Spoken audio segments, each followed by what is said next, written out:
कि होठ में लाली लगाना तो लड़कियों की अदा होती है, और जो इस अदा को प्यार समझ ले वो सबसे बड़ा गधा होता है।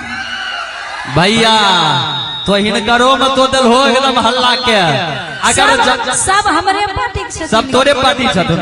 देखो हमर पार्टी केना होय छथिन से देख लो भैया। अगर जवाब दे दियो तो ताली बजेबो कि जिसे तुम गधा कह रही हो वही एक दिन तुझे मांग सजाएगा, कि जिसे तुम गधा कह रही हो वही एक दिन मांग सजाएगा, छोटे छोटे बच्चे का अम्मा कहलाएगा। कि तू जिसे गधा कह रही हो वही एक दिन मांग सजाएगा, और छोटे छोटे बच्चे का अम्मा कहलाएगा। फिर आधार कार्ड से कैसे नाम एक्सचेंज करवाओगी, तब तो यही गधा की गधी कहलाओगी। अच्छा कहते प्यार से अगर बतियाओगे तो जीवन संवार दूंगी। अरे बाप रे भाई बतिया प्यारे से बतिया भैया बात बन जेते की। प्यार से अगर बतियाओगे तो जीवन संवार दूंगी, एड़ी टेढ़ी दिखाओगे तो तुम्हारा टावर उखाड़ दूंगी। एक बात जान लीजिए, हमारा शरीर को देख के मत समझिए, है ना, मेरे शरीर को देख के मत जाइए, है ना। कहते हैं कि जियो सिम का भी पावर नहीं देखे हैं, कि जियो सिम का भी पावर नहीं देखे हैं। अरे 5G थोड़ा चला के देखिए, इनका टावर नहीं देखे हैं। इधर आइए, इधर आइए, देखिएगा कि मेरी जवानी भी क्या जवानी है। अच्छा अच्छा अच्छा, कि जैसे दिल्ली की राजधानी कि मेरी जवानी भी क्या जवानी है, जैसे दिल्ली की राजधानी है। हजारों करोड़ों डूब गई इस हुस्न के समंदर में, हजारों करोड़ों डूब गई इस हुस्न के समंदर में अमित जी, लेकिन कोई पता नहीं लगा पाए कि इसमें कितना पानी है। भैया है जब जब बोले छथिन तब तब तो खूब हल्ला करे छो। अगर जवाब दे देवे तो ताली बजेबो, पहले एक बार एडवांस में बजबो ताली। इन्होंने बोले कि मेरी जवानी भी क्या जवानी है, पहले हिन्ने से ताली बजवा हो ने। एक बार ताली बजाइए भैया, क्या बात है। कि इन्होंने बोले हैं कि मेरी जवानी भी क्या जवानी है, जैसे दिल्ली राजधानी है। कि मेरी जवानी भी क्या जवानी है, अरे जैसे दिल्ली राजधानी है, पर पता लगा न सका इसमें कितना पानी है।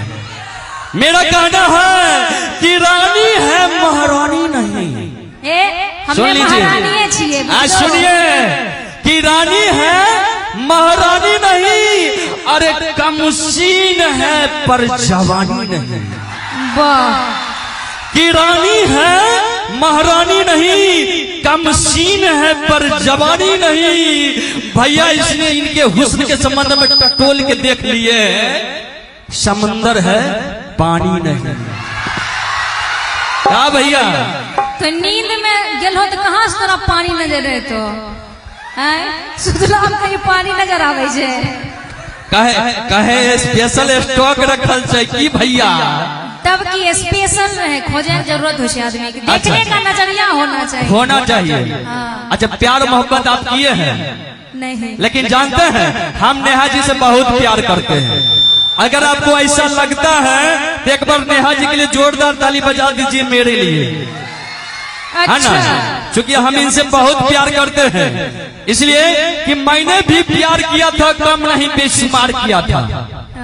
कि मैंने इनसे प्यार किया था, कम नहीं बेशुमार किया था। अब भैया दिल तो तब टूटा था जब नेहा जी ने कहा हम तो मजाक किया था। और सच बात भैया बोलो, ये दिल टूटने वाली बात है ना, ये दिल पर लगने वाली बात है। कि कहते हैं कि जकरा के भाई समझ ली वो कसाई निकलल, कि जकरा के भाई समझ ली वो कसाई निकलल, और जकरा के पाई समझ ली, कि जकरा के रुपया समझ ली वो पाई निकलल। अब प्यार कैले रही नेहा जी से अबला समझ के, पता चल कि 4 बच्चा के माई निकलल।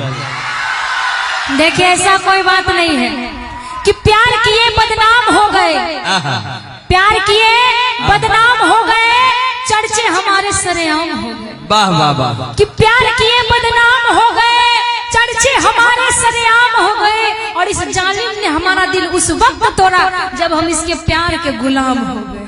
क्या बात है। ऐसा ऐसे आदमी इसका दिल लोग प्यार करते हैं। अब चुपे रहो, नहीं चुप रहियो भैया, एक बार ताली जरूर बजा दीजिए। चूंकि शादी एक सल्फस की गोली है, कि शादी एक सल्फस की गोली है, प्यार एक सल्फस की गोली है। चूसिए मजा लीजिए। अच्छा कि चूसिए मजा लीजिए। आती है हीर की तरह, कि आती है हीर की तरह, और लगती है खीर की तरह। कि आती है हीर की तरह, लगती है खीर की तरह, अब भैया चुभती है तीर की तरह, बाद में बना देती है फकीर की तरह। अटैच तो सब हल्ला करने छो, के प्यार करने छो, बार हाथ उठबोते हैं। अब आप ही पूछ लीजिए। एने से तोरा बाप रे रे नु तोय केकरा से प्यार कैली रे? बाप रे बाप, छोटको छोड़ा कहे जे हमहु प्यार करने छी। के ई छोटका छोरा आनी बारी में प्यार होलो रे? वाह, आगन बारी में बेचारा के प्यार भेले। एने से के प्यार करने छो, बार हाथ उठबोते हैं। इधर से ये सब साली से प्यार करते हैं। प्यार बहुत तरीके से होता है। बिल्कुल बिल्कुल। माँ बाप से प्यार होता है, भाई बहन से प्यार होता है ना? देवर भाभी में प्यार होता है, पति पत्नी में प्यार होता है, गर्लफ्रेंड बॉयफ्रेंड में प्यार होता है। जो जिनसे प्यार किए हैं उठाइए हाथ। माता पिता से जो किए वो भी, जो अपनी घरवाली से प्यार करते हैं वो भी। इसीलिए ना प्यार करने के लिए दिए हैं राजकुमार सिंह हरिपुर, जिन्होंने 50 रुपया दिए प्यार करने के लिए। बहुत बहुत धन्यवाद। आइए, भैया का फरमाइश है क्या? इधर आइए, 4 गो है ना? ये गुलाबिया फ्राक वाली, इधर आइए तो। ये नई नई आई है, क्या नाम हुआ? त्रिशा। त्रिशा का मधु नहीं, सिर्फ त्रिशा। वाह, एक बार इनके लिए भी जोरदार ताली बजा दीजिए। कितने देर से मेकअप करे छो? एना किया सहलावे छो ने आज?